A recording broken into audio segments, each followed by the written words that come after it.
اور اس نے کہا اے اللہ کے رسول، جو آپ نے فرمایا ہم نے سنا، جو آپ نے اپنے رب سے سیکھا وہ ہم نے آپ سے سیکھا، اور آپ نے ہی ہمیں یہ آیت قرآن مجید کی پڑھ کر سنائی، وَلَوْ أَنَّهُمْ إِذْ ظَلَمُوا أَنفُسَهُمْ جَاءُوكَ فَاسْتَغْفَرُوا اللَّهَ وَاسْتَغْفَرَ لَهُمُ الرَّسُولُ لَوَجَدُوا اللَّهَ تَوَّابًا رَحِيمًا۔ حضور میں یہ آیت پڑھ کر آپ کی بارگاہ میں آیا ہوں اور آپ سے معافی کا طلبگار ہوں۔ روزہ اقدس کے اندر سے آواز آئی، اے روزہ مبارکہ پہ آنے والے، اللہ کے ہاں تیری بخشش کر دی گئی ہے۔ تو اس روایت سے ہمیں پتہ یہ چلتا ہے کہ اگر کوئی رسول پاک صلی اللہ علیہ وآلہ وسلم کی بارگاہ میں آج بھی چلا جائے اور حضور کے روزہ مبارکہ پر جا کر اپنے کسی بھی گناہ کی حضور سے معافی طلب کرے اور پھر اللہ سے معافی طلب کرے اور رسول پاک صلی اللہ علیہ وآلہ وسلم اس کے لیے اللہ سے معافی طلب کریں، تو اس کی اللہ کے ہاں بخشش ہو جائے گی، اللہ تعالیٰ اس کے لیے تواب بھی ہوگا، اس کے لیے رحیم بھی ہوگا۔ اب یہاں سوال یہ پیدا ہوتا ہے کہ اگر کوئی رسول کی بارگاہ میں مدینہ منورہ میں روضہ رسول پہ نہ بھی جا سکے تو وہ دنیا کے جس کسی کونے گوشے میں بیٹھا ہوا ہو، وہ حضور کا نام مبارک، حضور کا اسم مبارک اللہ کی بارگاہ میں پیش کرے، اس نام کا واسطہ اور وسیلہ اللہ کی بارگاہ میں پیش کرے، تو یقیناً وہ جاؤک کے اس حکم پر عمل پیرا ہو جائے گا، جاؤک کا حکم پورا ہو جائے گا، کیونکہ اس نے حضور کا نام نامی اسم گرامی اللہ کی بارگاہ میں پیش کر دیا ہے۔ اس پر بھی روایت موجود ہے کہ حضرت آدم علیہ السلام کی جو بخشش تھی وہ اسی وجہ سے ہوئی تھی کہ انہوں نے اللہ کی بارگاہ میں حضور کے نام کا واسطہ اور وسیلہ پیش کیا تھا، تو اللہ پاک نے حضرت آدم علیہ السلام کی بھی بخشش فرما دی۔ تو بات سمجھنے والی یہ ہے کہ جب دنیا کے پہلے انسان کی مغفرت بھی حضور کے نام پاک کے صدقے سے قبول ہوئی، تو آج بھی اگر کوئی شخص حضور کے نام پاک کا واسطہ اور وسیلہ اللہ کے حضور پیش کرے گا تو اللہ تعالیٰ اس کی یقیناً بخشش فرمائے گا، لیکن اس کے لیے اللہ پاک نے پورا پروسیجر بتا دیا، پروسیس بتا دیا۔ کیا کیا فرمایا کہ جب بھی ان لوگوں سے کوئی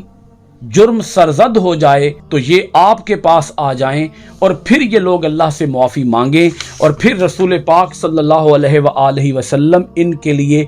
بخشش طلب کریں۔ اس سے پتہ یہ چلتا ہے کہ رسول پاک صلی اللہ علیہ وآلہ وسلم قیامت تک اپنی امت کے لیے اللہ سے بخشش طلب کرتے رہیں گے، کیونکہ اللہ تعالیٰ نے فرما دیا وَاسْتَغْفَرَ لَهُمُ الرَّسُولُ، اور ان کے لیے رسول پاک صلی اللہ علیہ وآلہ وسلم بھی معافی اور بخشش طلب کریں۔ اگر وہ بخشش طلب کریں گے تو اللہ تعالیٰ تواب بھی ہوگا اور رحیم بھی ہوگا۔ اور حضور علیہ الصلوۃ والسلام نہ صرف قیامت تک اپنی امت کے لیے اللہ سے بخشش طلب کرتے رہیں گے، بلکہ قیامت آ جانے کے بعد بھی میدان محشر میں بھی اللہ سے اپنی امت کے لیے بخشش طلب کریں گے۔ اس پر احادیث پاک موجود ہیں، اللہ تعالیٰ رحمت فرمائے گا، اللہ تعالیٰ بخشش فرمائے گا، لیکن اس بخشش کے لیے قاعدہ اور قانون بتا دیا گیا ہے کہ ایک تو یہ ہے کہ رسول پاک صلی اللہ علیہ وآلہ وسلم سے محبت بھی کی جائے، آپ کی اطاعت بھی کی جائے، آپ کی کامل غلامی اختیار کی جائے، آپ کی مکمل تابعداری اختیار کی جائے، اور اگر کوئی گناہ سرزد ہو جائے تو حضور کی بارگاہ میں حاضری پیش کی جائے یا حضور کے نام پاک کا واسطہ اللہ کے حضور پیش کیا جائے اور پھر اللہ سے معافی مانگی جائے، اور پھر اگر رسول پاک صلی اللہ علیہ وآلہ وسلم معافی طلب کریں گے اللہ تعالیٰ سے تو اللہ تعالیٰ تواب اور رحیم ہوگا۔ آخری بات اس آیت مبارکہ کے تحت یہ سمجھ لیں کہ اللہ تعالیٰ نے یہاں وَاسْتَغْفَرَ کے اندر حکم ارشاد نہیں فرمایا، یہ بات رسول پاک صلی اللہ علیہ وآلہ وسلم کی منشا اور چاہت پہ چھوڑ دی گئی ہے کہ حضور جس کے لیے چاہیں معافی طلب کریں اور جس کے لیے چاہیں معافی طلب نہ کریں۔ تو جس کے لیے رسول نے معافی طلب کر دی، اللہ تعالیٰ پھر اس کے لیے تواب اور رحیم ہوگا۔ اللہ تعالیٰ ہمیں اپنی آیتوں کے اندر گہرا غور و خوض کرنے، اپنی آیتوں کو معنی، ترجمہ، تفسیر و تشریح کے ساتھ پڑھنے، عمل پیرا ہونے اور قرآن کے آفاقی پیغام کو دنیا بھر کے اندر عام کرنے کی توفیق عطا خیر عطا فرمائے۔ آج کی کلاس سورۃ النساء آیت نمبر 64 کے ساتھ ختم ہوئی۔ انشاءاللہ العزیز آئندہ ڈیلی قرآن کلاس میں حاضر ہوں گے سورۃ النساء آیت نمبر 65 کے ساتھ۔ آپ سب حضرات کا بہت بہت شکریہ۔ السلام علیکم ورحمۃ اللہ وبرکاتہ۔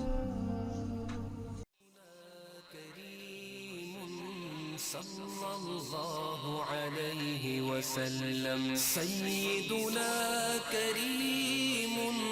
صلى الله عليه وسلم سيدنا كريم صلى الله عليه وسلم